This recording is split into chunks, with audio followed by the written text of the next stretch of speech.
Good morning, good afternoon, good evening, folks. It is Wednesday. It is Wednesday at 9:30 Pacific, and that means we are talking with the one and only Matt, the mortgage guy. How you doing, buddy?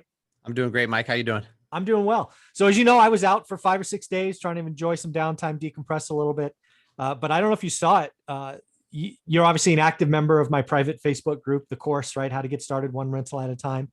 But there have been several people in the group, not even California investors, that are speaking your praises. So I just wanted to thank you for being responsive and active and being a man of your word. So All right. Well, nice knock job. on wood that we keep it up. And I say we because I could yeah. not do it by myself. I've got a great team behind me, and that's who usually deserves the credit. Absolutely. I'm Good for great you. at creating content and schmoozing and Yeah. and making sure that all the chess pieces move. But inside the mechanics of the Matt the Mortgage Guy team is a bunch of great people who make it all work. Well, you know what? Let's give that. We haven't done this before. Let's call them out at least by first names. Let's give them some props, right? Who is this team behind Matt the Mortgage Guy?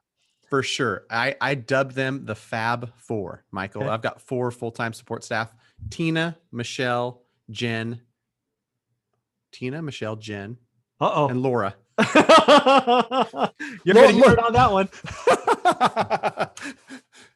The team's getting too big. I'm forgetting. No, trust me. Laura cannot be forgotten. Laura runs the show. She's been with me since the start, since I became a broker. And so, yeah, they're the ones getting that stuff done. And then my processor, Dave, who has been processing loans for me since I became a broker. He's dubbed the Mecca. That's his nickname because he's the Mecca of loan processing. He's the very best at what he does. So between those 5, Nice. I get to sit up here and shine and take all the praises when really it's all their hard work.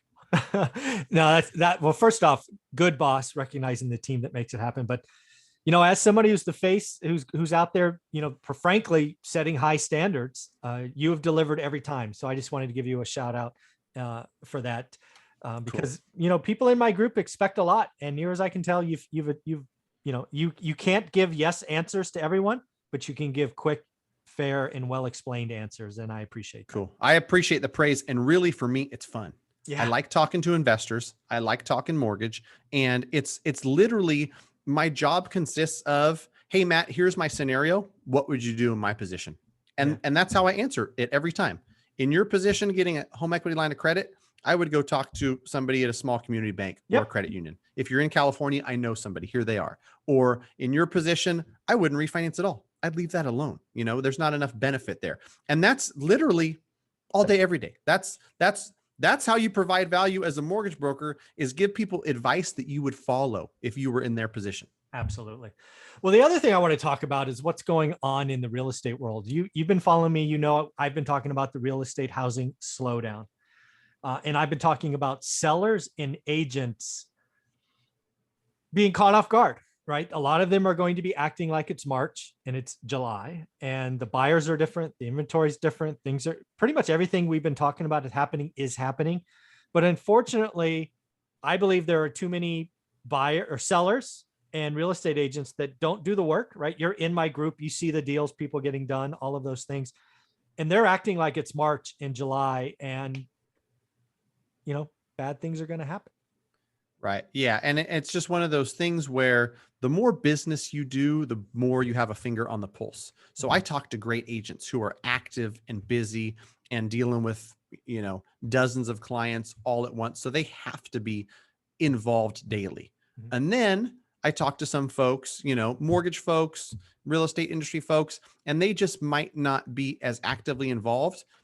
And naturally, they're a little bit behind, and then, another step forward is maybe the average consumer that saw a stat that was posted. By the time it gets to a website, by the time it gets to a newspaper, by the time it gets published, that's such old news. Yeah. If you really want to know what's going on in the housing market, talk to somebody who's living, breathing, touching it on the daily basis, because I'll tell you what they're going to publish 6 weeks from now. Yeah. I mean, you've proved it time and time again, where you talk about something and 2 weeks later or 2 months later, you go, well, that's funny that MSNBC is talking about it now, something that I talked about back in May. Silly. And so, that is something that is going to be interesting. I think it was our buddy Jeb Smith who put it really well. And I thought it was a good point that you had a bunch of buyers who were excited about buying, and there's a little bit of FOMO. Mhm. Um, For sure. and I believe that.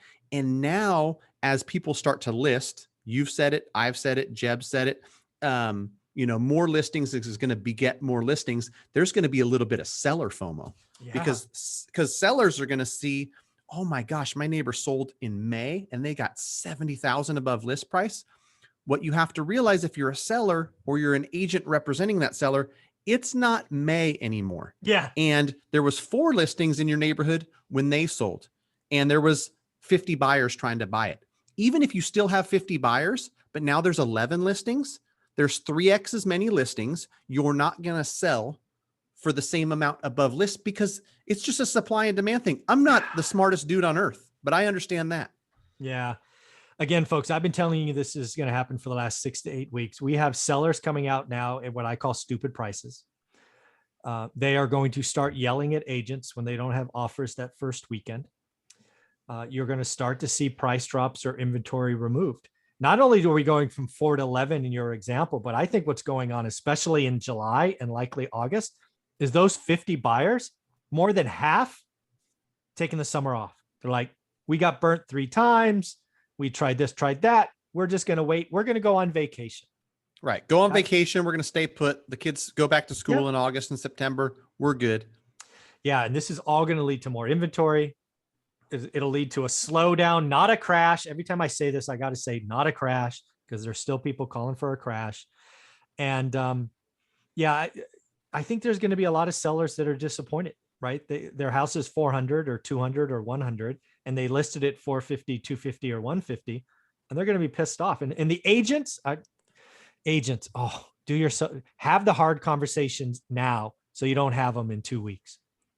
Right. Yeah. I mean, I've seen that too. And I track, at least in my neighborhood that I've lived in for all my glorious 40 years, had some great conversations on Monday, because I'm just interested. It's the place I've always lived. Yeah. One agent who tracks it really well said, Matt, I've tracked not just this neighborhood, but surrounding neighborhoods, and 8 weeks, week over week, we've seen an increase in inventory, 8 weeks in a row. Okay. There's something. That's some data, right? Yeah. Another agent said, Matt, I haven't seen this many listings in this zip code for 4 or 5 years. Like, literally, we got a post 4th of July flood. When you go through enough drought where you're like, nothing's for sale, you see 10 or 11 homes pop up at once, and you're like, that's a friggin' flood. And I think he's right. I think it's been years since we've seen that many. A lot of agents I talked to, reminded me, if I had forgot, that, post 4th of July, people that are trying to sell in the summer, like, that's their like drop dead date. Like, we got to get it on the market. Let's go. And so a lot of stuff came on that week, which was last week, right after 4th of July. At least the markets that I'm looking at, I just saw a bunch of new stuff come on.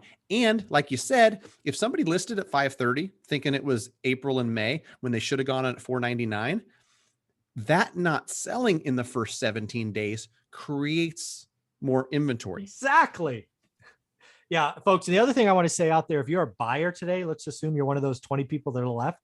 Let me just tell you that the market's not March. You don't have to go crazy over asking, waiving all conditions. The market is changing. A real estate slowdown from a drought to just enough water feels amazing. But, we're going to a balanced market. Yeah. I was going to say, it feels amazing for me as a mortgage broker who works with a bunch of buyers. Yeah. It's awesome to have these people that were frustrated. They were upset. They thought it was impossible. Get into contract. Yeah. And it's listed at 499. It's a great house in a great neighborhood. It shows well. It's not going to sell for 480, but getting it for 520 feels like a huge win. Yeah. For somebody who might have thought that they had to bid 50,000 above ask just 6 or 8 weeks ago. No, it's amazing. Yeah. The market is changing, folks. Again, this is what a balanced market, it won't be balanced probably till the end of the year. But again, remember, we're going from 1 million roughly homes available. We'll probably get to 2 million. It won't be it by the end of July, like I thought. Maybe it'll be the end of August. But again, normal is 3. It's over 3 million. So watch your market. The other thing I want to talk about is, if you're doing the work like the students in my course every day, 20 minutes a day, you're seeing the same thing I'm seeing. I've been able to call this 6 weeks ago. I already saw it trickling up. So folks, do the work. Any closing comments, Matt? Not much, just to reiterate what you said. Do the work if you want to know what's going on today, or wait for the headlines if you want to know what's going on 2 months ago. Oh, the headlines. That's right. I wanted to talk about this. The biggest headline goof I have is Case Shiller. Case Shiller put out a number, I think it was 10 days ago, 15.3%. You know what the data was for? It was for April. Talk about almost useless information. July is not April. To talk about April now is foolish. But that's just how old the data is, right? You got to look every day, folks. And folks, if you're looking to get a mortgage, purchase, or refi in California, you need to reach out to Matt, the mortgage guy. How do you want them to do that?